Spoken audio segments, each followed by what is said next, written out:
미국이 북한의 인권 개선과 불법 무기 프로그램 활동에 대응하기 위해 국내외 비영리 민간단체들을 대상으로 지원을 확대하고 있습니다. 지난 3년간 미국 정부가 이런 민간단체를 대상으로 공고한 금액만 최소 4천만 달러가 넘는 것으로 나타났습니다. 함지아 기자가 취재했습니다. 미국 국무부는 최근 북한 관련 민간단체에 대한 자금 지원 계획을 담은 공고 3건을 잇따라 게시했습니다.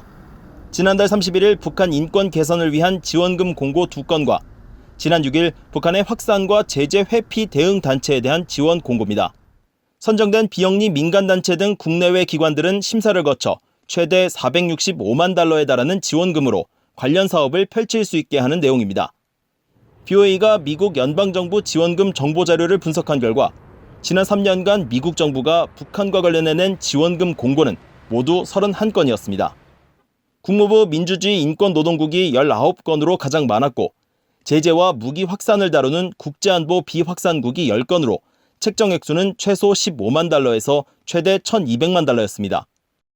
개별 최대 지원금 총액은 약 4,500만 달러 규모였습니다. 북한의 무기 프로그램을 직접 겨냥한 지원 공고는 최고 1,200만 달러가 책정됐었는데 2017년 북한의 미사일과 핵 프로그램 대응이란 제목으로 미국 정부를 도와 북한의 대량 살상 무기 확산을 막고 북한의 비핵화를 유도할 수 있도록 가용한 수단으로 북한의 압박을 가한다는 내용입니다. 또 다른 공고에서는 유엔 안보리 대북 결의를 준수할 능력과 자원이 부족한 나라들을 도울 단체를 찾는다는 내용이 포함됐습니다. 아프리카 일대에서 북한 활동의 확산을 차단하기 위해 115만 달러를 책정한 공고도 눈에 띄었습니다. 민주주의 인권노동국은 북한 내 정보 유입에 초점을 맞췄습니다.